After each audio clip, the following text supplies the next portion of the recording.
통일교 정치권 로비 의혹을 수사해온 검경 합동수사본부가 전재수 전 해양수산부 장관에 대해 증거 불충분과 공소시효 문제 등을 이유로 불송치 결정을 내렸습니다.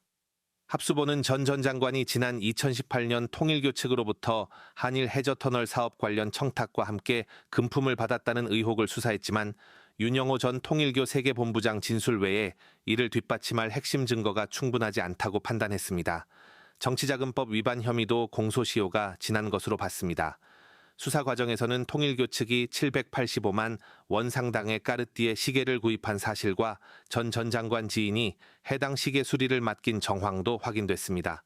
다만 현금 전달과 직무 대가성까지 입증할 자료는 확보하지 못한 것으로 전해졌습니다.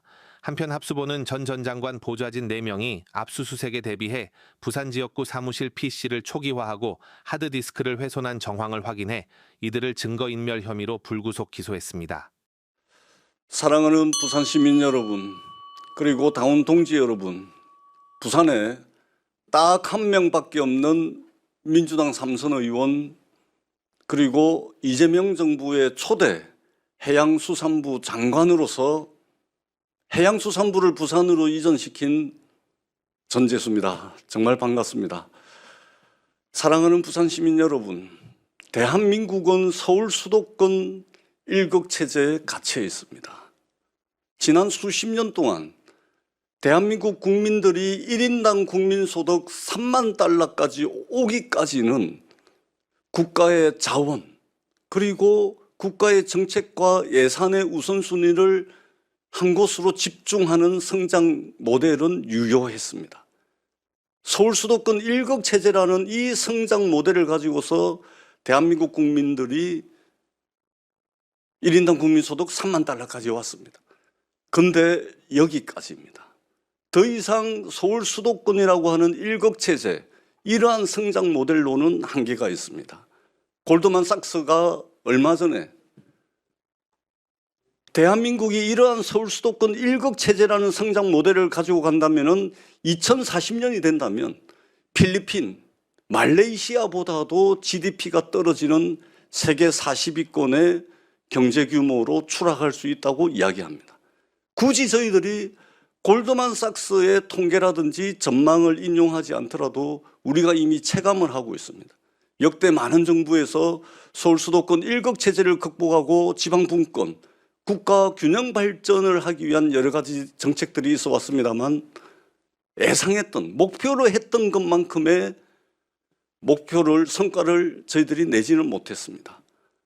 그런데 지금과 같은 이 서울 수도권 일극체제를 가지고서는 대한민국의 성장 모델, 지속 가능한 성장 한계에 다다랐습니다. 이제는 서울 수도권 일극체제를 극복해야 됩니다. 서울 수도권에는 사람부터 시작해가지고 세상 5만 가지 것들이 서울 수도권으로 다 몰려들고 있습니다. 그러다 보니까 서울 수도권에 사실은 시민들도 행복하지 않습니다. 초과밀 지역이 돼가지고 이 스트레스 때문에 행복하지가 않습니다. 서울 수도권은 미어터져 죽고 있는 형국입니다. 서울 수도권을 제외한 나머지 지역은 말라 비틀어져 죽고 있는 형국입니다. 인구 330만의 부산이 광역시 중에서 지역 소멸 지역으로 지정이 될 정도니까 여타 나머지 지역은 말 안 해도 뻔한 거 아니겠습니까?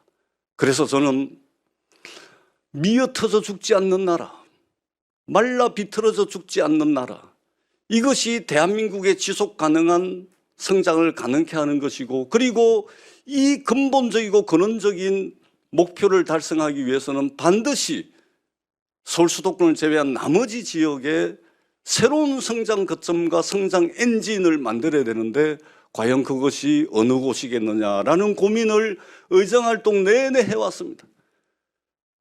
그 답이 바로 북극항로입니다. 그동안 북극항로는 모험가들의 관심 대상이었습니다. 때로는 군사 안보적 가치만 있었습니다.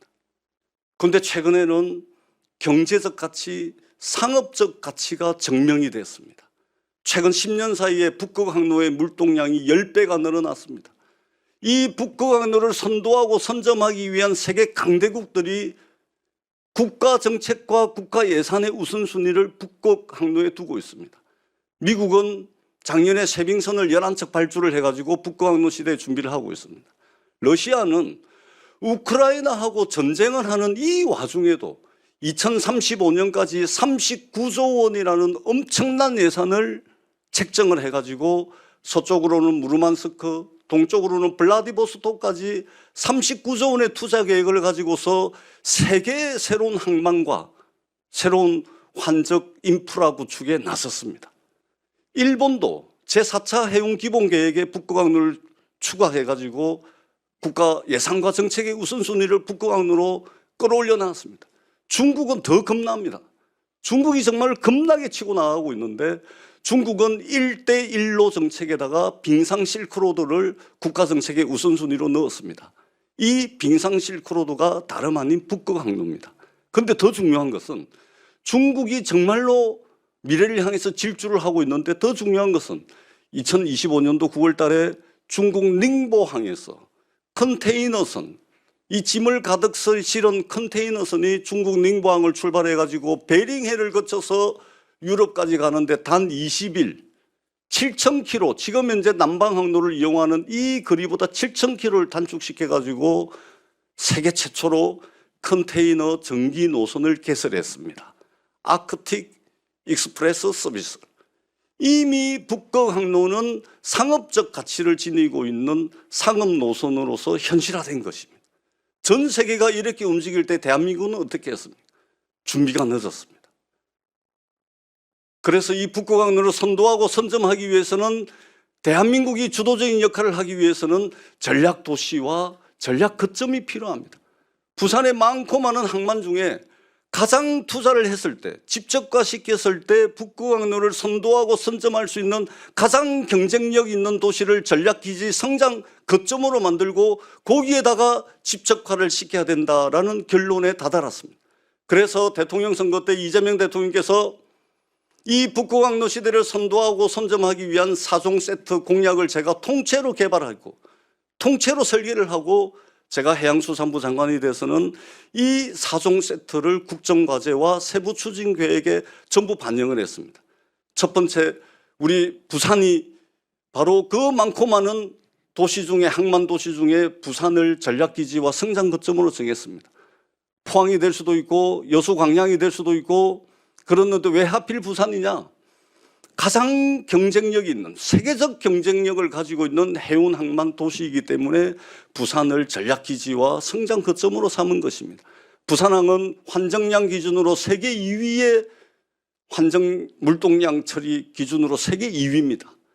컨테이너 물동량 처리 기준으로 세계 7위, 전 세계 268개 전기 컨테이너 노선을 가지고 있고 세계 4위의 항만 연결성을 가지고 있습니다. 전 세계 280개 항만과 연결되어 있는 부산이야말로 대한민국의 북극항로 시대를 선도하고 준비하는 데 있어서 전략기지와 성장 거점 도시로서의 압도적인 경쟁력을 가지고 있기 때문에 바로 이 해양 북극항로를 선점하는 그 전초기지로 부산을 한 것입니다.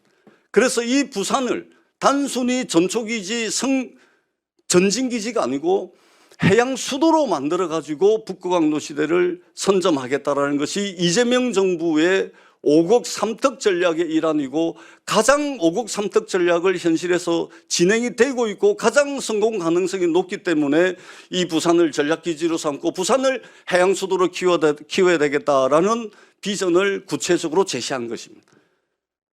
그래서 제가 장관을 할 때 해양수도 부산 해양수도 특별법을 제정을 했습니다. 적어도 법적으로는 부산이 해양수도라고 하는 법적 지위를 확보했습니다. 형식적으로는 그렇습니다. 그런데 이 형식만 가지고 부산이 해양수도가 됩니까? 그렇지 않습니다. 컨텐츠를 채우고 내용을 채워야 됩니다.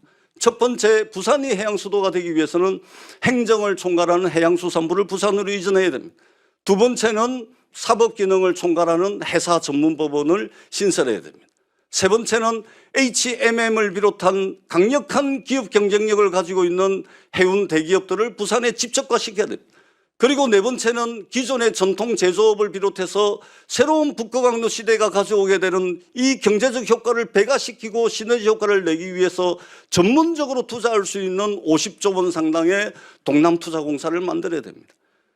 행정기능을 총괄하는 해수부, 사법기능을 총괄하는 해사전문법원, 여기에 해운 대기업들을 집적화시켜내고 여기에 전문적으로 투자할 수 있는 동남투자공사라고 하는 이 사종 세트를 통해서 부산을 해양수도로 만들 것입니다. 부산을 해양수도로 만든다는 것은 좁게는 부산을 위한 일이고 조금 더 넓게는 부산, 울산, 경남을 위한 일입니다.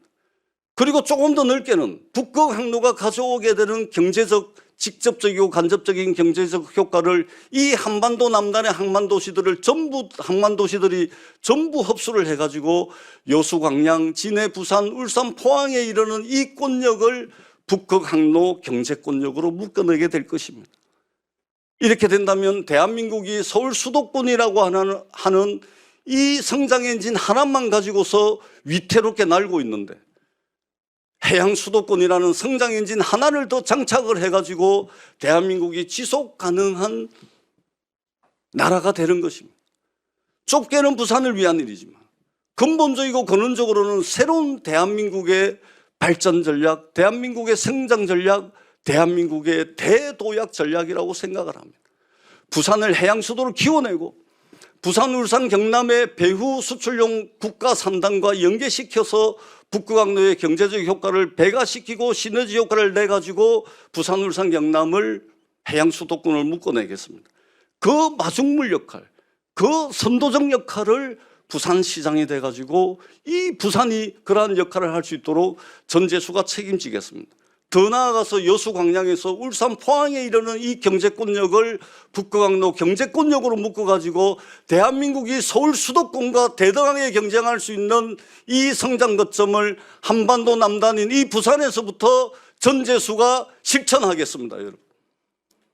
그리고 전재수는 말로 하는 것이 아닙니다. 해수부 장관 5개월이라는 그 짧은 시간에 빛의 속도로 25년 동안 부산 시민들이 해양수도 부산, 해양수도 부산을 노래를 불러왔지만 되지 않았던 이 해양수산부 부산 이전을 지난 5개월 동안 빛의 속도로 이뤄냈습니다. SK해운과 H라인 해운을 부산으로 본사 이전했습니다. 조만간이면 HMM 본사도 부산으로 이전하게 될 것입니다. 2028년 3월이 되면 해사전문법원이 개청하게 될 것이고 동남투자공사 50조 원의 투자 재원을 가진 동남투자공사가 늦어도 2028년까지 출범을 하게 될 것입니다.